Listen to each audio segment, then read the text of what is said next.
You're listening to the weekly parsha podcast with Ari Goldwag, recorded with Hashem's never-ending assistance in Ramat Beit Shemesh Israel, 5777-2017.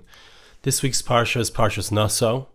I want to remind you once again about my new book, Perfectly Imperfect, Breaking Out of the Ordinary and Striving for Greatness, available now in all Judaica bookstores where Feldheim distributes their books. So we stand right now after Shavuos. We've completed our whole counting from Pesach, from Passover, all the way till Shavuos, until the receiving of the Torah. And now we stand post receiving the Torah, having stayed up all night, having had that Kabbalah HaTorah, that amazing reliving of Mamad Har Sinai, of the great event at Mount Sinai. And here we are, and we begin the summer, and we wonder, how do we take that inspiration?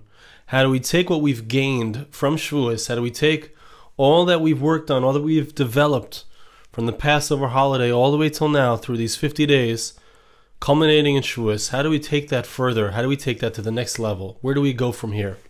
And I believe that this question, this issue, is something which is addressed in our parsha, in Parshas Nasso. We have the korbanos of the Nesiim, the special sacrifices which were brought by each of the 12 princes of the tribes of the Jewish people.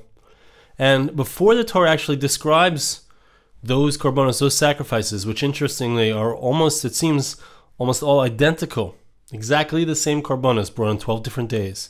But before the Torah describes that, the Torah tells us as follows. This is in chapter 7, verse 1. It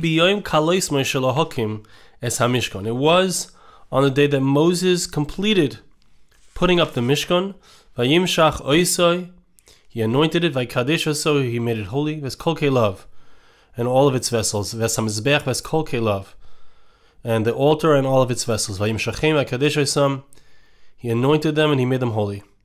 What happens? The Torah is describing to us that there was a 7-day process. Moses began to put up the Mishkan, to put up the tabernacle for 7 days at the end of the month of Adar. He put it up, he pulled it back down. He put it up, he pulled it back down. And then on the 8th day, on Vahi Bayom Hashmini, which is referred to back in Leviticus, on the 8th day, which was the first day of Nisan, so he completes that putting up. He completes the putting up of the Mishkan. And then, what happens next? Very interesting thing. Vayakrivu Nisiei Yisrael. This is the next verse, verse 2. The Nisiim, the princes of the tribes of Israel, Rashi Beis Avosim, the heads of that tribe, Heim Nisiei Hamatos, they are the princes of their tribe. Interesting how it says it in 3 different ways. Heim Ha'imdim Ala Bukudim, these are the ones who stand, who are in charge of all of the countings. Verse 3, Vayaviu es karbonim lefnei Hashem. They brought a special offering. Now here, although the word korban usually means an offering that's brought on the mizbeach, on the altar, here it doesn't mean that. It means that they brought an offering. What was the offering? Sheish eglois tzav u'shnei asar bakar. They brought 6 covered wagons and 12 cattle, 12 oxen. Agala al shnei anasiim. Every 2 of these princes brought 1 wagon. V'shor le'echad, and each one of them brought their own ox. Vayakrivu osam lefnei Mishkan, they brought it in front of the tabernacle. Verse 4, Vayomer Hashem al Moshe lemor, Kach me'otam. God says to Moses, you can receive this. And these will be used in the service of the tabernacle. You shall give them to the Levites, each kifi avodaso, each person according to his work, according to his load. So they took these wagons that were donated, and they used them in the carrying of the Mishkan. The Levites would use them when they traveled with the parts of the tabernacle. Now, in explaining this offering, this special gift that the Nesiim, the princes, gave, the commentaries point out that the Nesiim, at the beginning, when Moshe Rabbeinu asked, when Moses asked the Jewish people to bring all of the different parts, all of the different aspects, their gold, their silver, etc., that was going to be made into the parts of the Mishkan, the parts of the tabernacle. So the Nesiim at first said, let's wait till the end. Let's wait and see what the Jewish people have not yet brought, and then we'll fill in the gaps. Now what happened was that in fact the Jewish people were so eager, so excited to be part of the Mishkan, part of the building of the tabernacle, to be part of the process of creating all the different parts of the tabernacle, that the Jewish people brought everything that was needed and even extra. And it was to the point where the Nesiim were upset because they wanted to give something. They wanted to fill in the gaps, so to speak. But in the end, they had nothing to give because the Jewish people had already given everything. So now it was at this point, when there was nothing to give, there was no more opportunities left to give to the Mishkan, that the Nesiim said, we will offer something that will enable the Levites to fulfill their purpose, their job, which is to carry the Mishkan, to carry the tabernacle. Now, this is very interesting. This is a remarkable story. But what is the depth of this? Why did it happen this way? Why indeed did the Nesiim want to give, didn't have the opportunity to give, and were only able to give a special offering, a special donation to the Mishkan, which was something that would carry the parts of the Mishkan? What does this represent? What is the depth of this idea? Now, another point that I would like to understand is that if you look at the parsha, we look immediately previous to what we're speaking about now. We're reading from the beginning of chapter 7, verses 1, etc. But what about the end of chapter 6? Usually when the Torah places two ideas next to each other, there's always a reason for it. There's always a connection. At the end of the previous section of the Torah, so we find that Hashem says, and this is chapter 6, verse 22, Vayidaber Hashem el Moshe lemor. God spoke to Moses and said, verse 23, Daber el Aharon ve'el banav lemor. Speak to Aaron and his sons and say, this is the blessing that you are to give the children of Israel.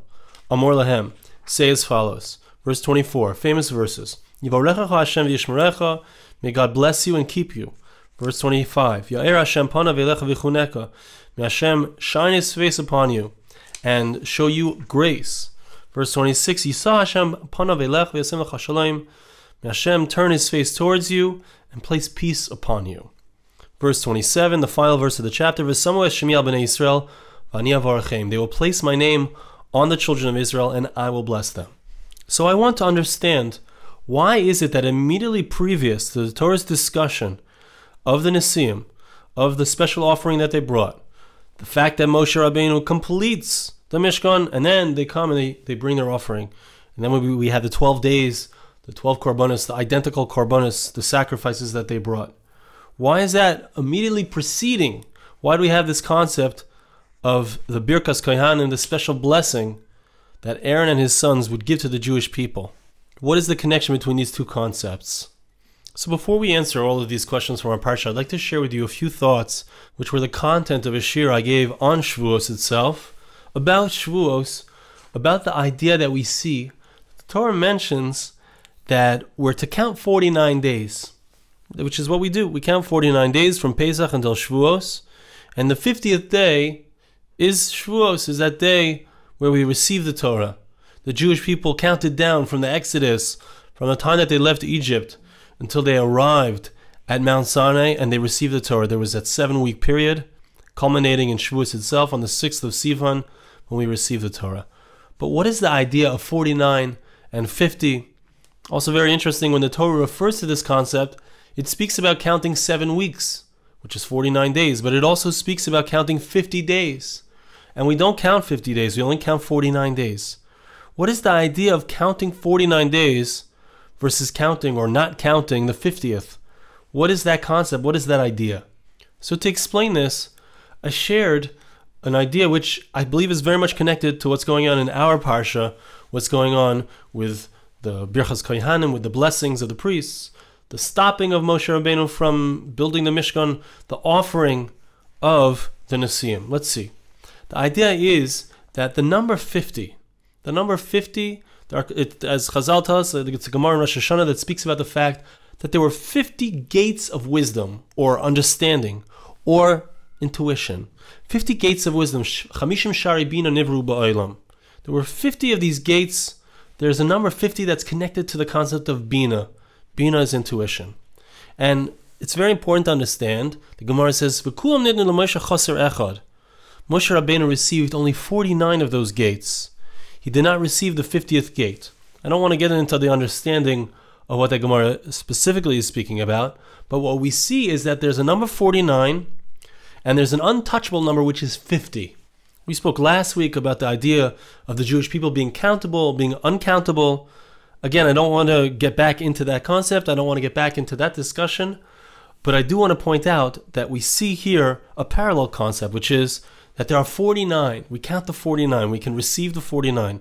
But the 50th aspect, the 50th shar, the 50th gate of Bina, of intuition, is something that we can't put our fingers on. We can't receive it in the same way as we can count those 49. We can't count the 50th.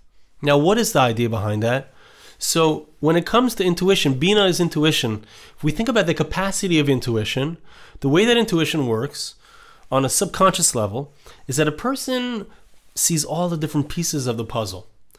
Doesn't really even notice. He can't even put his finger on it precisely. But after all of the pieces of the puzzle have come together, his intuition says, this is what's going on. The example I gave is a child walks in. This doesn't require a great amount of intuition. A child walks into the house. His mouth is all red. His tongue is all red. And you see him stuffing a wrapper into his pocket.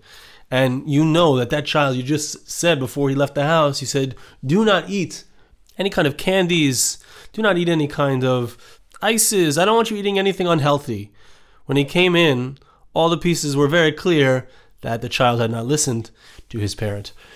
But that's the intuition. Intuition, no, how do you know? You never saw him eat anything, but you can deduce from the situation intuitively. You know what's going on. You know what's happening. And that's the same thing with Bina. Intuition is, you put all the pieces together. You see this piece, you see that piece, and at the end, an idea comes together, and you understand the concept. In a parallel way, the idea of shmiya, which is connected to the idea of hearing, when it comes to sight, so when you look at it, you see a picture is worth 1,000 words. You see everything at once. When it comes to hearing, when it comes to words, when it comes to reading, which is also an aspect of hearing, so you see one letter, you see one word, and then another word. And when someone is explaining a concept, when I'm saying an idea to you, so you're being makabel, you're receiving the idea that I'm giving over, one word after another, and your mind, your brain, takes in all the different ideas, and at the end, after all the words have been said, you're able to understand the concept. All the pieces of the puzzle come together. And that's the faculty of Bina. It's the intuition which is engaged at this point when it comes to understanding. The Torah asks us to count to 49. Torah also says you're going to count to 50. Now, which number are we counting to? The answer is we only count to 49. But in counting to 49, it's like the person saying a sentence. It's like the person sharing an idea. It's like all of the pieces of the puzzle are coming together. And then once we have completed 49, so then we see the whole picture. The sentence ends and the understanding comes about. And that's the number 50. That's the final stage. And at that moment, at that time, we receive the Torah. That's when we receive that transcendent, that which connects us to a higher reality, to a higher realm. Now, what's interesting here is that really the number 50, it comes after what? It comes after 7 sets of 7. Okay, so we have really the number 7 and we have the number 8. The number 50 is the number that comes after 7 sets of 7. The number 8 is the number that comes after 7. Just 7 simply. So the number 8 and the number 50 are parallel. They come together, and in fact we find that Shavuos, the holiday of Shavuos, is called Atzeres, which means stopping. On Shavuos we stop, we just receive. We stop counting and we receive, we hear. Right? We said Nasso v'nishma, we will do and we will hear. After all of the action, we stop and we hear, we listen, we receive. Another place, or the other place where we find that we have a holiday which is referred to as Atzeres, which means to stop, is Shmini Atzeres, the 8th day of Sukkot. After 7 days of Sukkot, after all the action, after all of the mitzvahs, after all of the commandments that we're fulfilling with the lulav and with the sukkah and all the other things that are involved in Sukkot, so after 7 days we stop. We no longer have any obligations. We complete the Torah. There's a receiving of the Torah there as well on Shmini Atzeres. We dance with the Torah. But the idea is that there's a receiving, a stopping, a non-movement which we see occurs when we get to that completion. After 7 is done, we get to 8. Or after 7 weeks are done, we get to day 50. But either way, there's a stopping that occurs to receive, to process, to hear, because we've come to a place of completion. But now that we've gotten to that place of completion, like we asked at the very beginning of the podcast, what do we do next? Where do we take it from here? We've had this amazing experience. We've stayed up all night. We've received the Torah. We've had a beautiful Yom Tov. We've had delicious cheesecake. We've enjoyed the spiritual side. We've enjoyed the physical side. Where do we go from here? What happens next? So we need to turn back and think. In the time of the receiving of the Torah, what happened next? Moshe Rabbeinu went up on Mount Sinai. He went up on Har Sinai for 40 days and 40 nights in order to not just have the skeleton of that relationship between Hashem and the Jewish people, which is represented by the Aseret HaDibros, the Ten Commandments, but rather to develop and understand all of the different things that are asked of the Jewish people in their relationship with Hashem. So first we have established the relationship. We've heard that first message. We've put together all of the pieces. And now it's time to start building and start carrying. That's what I want to point out. We're now to start carrying what we have received. We've received the beginning of the relationship. Now we have to carry that and move on to the next point in our relationship. Let's turn for a moment to something incredible that the Ramban points out. The Ramban says, in speaking about the bracha, the blessings that Aaron was enjoined to give the Jewish people, when indeed was it that Moshe Rabbeinu asked Aaron to give this blessing? Kvar Hizkarti, says the Ramban, this is on chapter 6, verse 23. He explains as follows. Kvar Hizkarti v'seidav ahibe mashmini. I already explained this in parsha Shmini. Kitzivas Aaron laseisas yadav el ha'am levarich hasam bayom hahu. It was on that day, on the 8th day, that the Jewish people were to receive this blessing. So this statement, this story, this description of events that occurred in regards to the specific command that Moshe Rabbeinu was giving to Aaron to bless the Jewish people, that occurred on the 8th day. And also on that same 8th day is when the Nesiim came with their offering of the agalos, of the wagons which would carry the parts of the Mishkan. So let's see how beautiful this is and how much it connects to what we've been speaking about in regards to Shavuos. The idea here is that for 7 days, Moshe Rabbeinu for 7 days was putting up the Mishkan, pulling it back down, going through that process, going through those actions, going through those motions. On the 8th day, he was finally able to put up the Mishkan. He was finally able to erect it in such a way that it would stay and it would be usable. And the Jewish people would now be able to enter into a relationship with Hashem, and Aaron and his sons, the priests, would act on their behalf. It was on the 8th day when the Jewish people would receive that blessing. And it's such a beautiful thing. The blessing is a speaking. It's Hashem asking Aaron and his sons to say something such that there would be a connection between Hashem and the Jewish people. They would now be the place that bears, the place that carries the message of God. As the verse completes the blessings, it says, "V'samu es shemi al bnei Yisrael v'ani avarachem." They shall place my name on the children of Israel. What is the idea of placing God's name on the children of Israel? It means that the Jewish people now carry God's name through this process, through the actions, the 7 days of the Akamas HaMishkan, which is really the culmination of all of the work that the Jewish people had been involved in. Now, they're going to receive that relationship, just like on Shavuos. They received that relationship. It's completed, and it's completed through words, through speaking. And at the end of the bracha, after they complete saying the words, God should bless you with peace, there's that completion, and the blessing is upon them. Now they can go and build from there. Now they can go and carry Hashem's name upon them. And what happens as well in a parallel way?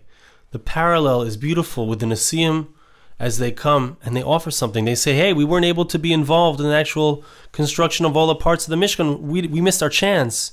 We missed our opportunity. We wanted to fill in. No, their job is not to fill in anything. Their job as leaders is to carry, is to help the Jewish people carry the name of Hashem, which is now upon them. Their job is to direct the Jewish people so that they can continue to carry, to continue to maintain the level which they have already developed, which they've already received. And that's represented by the agalos, by these wagons which carry the parts of the Mishkan, which carry that which is the vehicle for the relationship of the Jewish people with Hashem. And how do they spend the next 12 days? What do they do for the next 12 days? They do the same exact thing. Each one of them does the same exact thing as the other. They bring the exact same korbanos, exact same sacrifices, exact same offerings, exact same gifts to the Mishkan. What is represented by this? What I believe is represented is that when it comes to having a relationship with Hashem, when it comes to understanding what it means, once we've already developed that, once we've come to that place where we had that revelation, what now? The answer is, here's what you do, and you do it again, and you do it again, and you do it again. You do the same exact thing. This is what a relationship looks like with Hashem, and this is how we continue to perpetuate that relationship, to continue it such that we don't fall out of that relationship. We do the same thing over and over again, and it might seem boring. It might seem unexciting. Look at a mother. She takes her children every single day, makes the same food, makes for them a lunch, and then she gets them out of the house, and then she does what she does. She washes the same clothing. It looks very boring, but this is what a relationship looks like. This is how a home is built. So now we take a look at what happened with us from Shavuos. What happened? We had this amazing revelation. We had this amazing, God says, here I am. Here's what you need to do. The Jewish people start doing that. Hashem says, here's a Mishkan. Here it is. Here's the motions. Here's the actions that you need to do. The Jewish people start doing them. And each of us need to say to ourselves, what is it that I need to do every day in order to continue this relationship? How can I continue to have that relationship with Hashem? I've developed, I've received something, I've come up to a new level. How can I continue this? What are the actions I need to take every single day? What do I need to dedicate myself to? How can I continue this relationship with Hashem such that what I have received remains? I want to bless you, and please bless me, that Hashem should help us to indeed recognize what we have received, see all the developing that we've done, all of the steps we've taken, all the climbing we've done. Hashem should help us to find where we're up to see where we are, and to indeed have those actions that we know will maintain our relationship with Him. Hashem should help us to recognize that and to do it. Thank you so much for listening. Have a wonderful Shabbos. This podcast was made possible through the gracious donations of listeners like you. For more podcasts like this, please visit www.arigoldwag.com or search on iTunes Ari Goldwag.